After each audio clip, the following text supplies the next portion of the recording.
Magnolia Wu was almost 10. She was eager to turn 10 because the number 9 looked like a sprout coming out of the ground, small and easily stomped. 10 was a strong, 2-digit number that looked like a sword and a shield that belonged to someone who was about to conquer the world. But Magnolia Wu was not about to conquer the world because all summer she'd been stuck inside Bing Qiling Bubble's laundromat, where her parents had worked since she was born. And there would be no birthday party. Magnolia did not have a single friend in New York City. This was not an observation to be mean. If anybody asked her, she would have said the same thing. She used to have one friend, but that friend moved away to the suburbs because of grass. Many families moved out of the city to be closer to grass. In addition to being alone, she was too hot. It was so hot that snails nearly melted on the sidewalk and pigeons seemed to be panting. Magnolia sweat on her nose, behind her knees, even inside her belly button.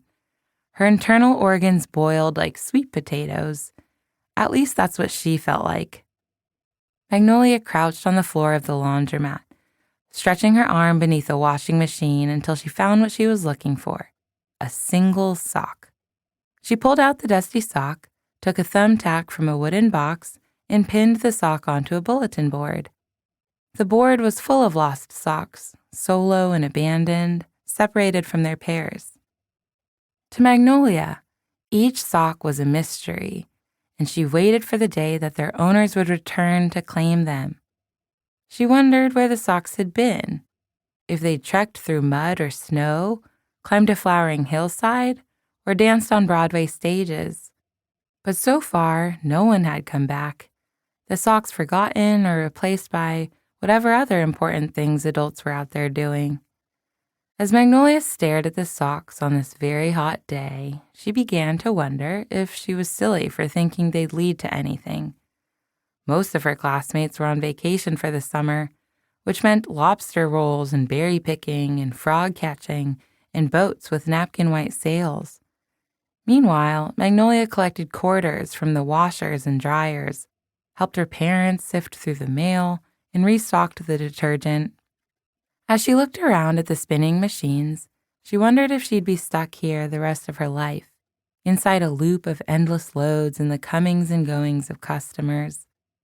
Magnolia used to be excited by her daily tasks. When she was little, Magnolia's mom fed clothes into the circular mouths of the washing machines, pretending they were robots that slurped up sleeves. Mr. Wu rolled Magnolia around in the metal laundry cart that he nicknamed the Cage Ferrari. They made paper sailor hats and pretended they were in a submarine, staring into the washing machine window like it was a dark and stormy sea. She was even allowed to paint a fire-breathing dragon on the laundry delivery cart attached to his bicycle, but it came out looking like a lizard barfing orange juice. Whenever Magnolia asked her mom why they never went on vacation, Mrs. Wu's answer was always the same. No time, too busy, too expensive. The only times she'd seen her mom rest were when she watched movies on her laptop or snacked on dried salted plums on the phone with Auntie May. Magnolia hoped they could at least create a spa day, placing cucumber slices over their eyes, but knew her mom would never waste food by putting it on her face like that. Luckily, Magnolia had Mr. Pants, the family dog. The Wus hadn't planned on getting a dog, since dogs shed hair on clothes and hair causes customers to sneeze and customers write bad reviews on the internet. But one winter night, he wandered in and burrowed beneath a warm pile of laundry.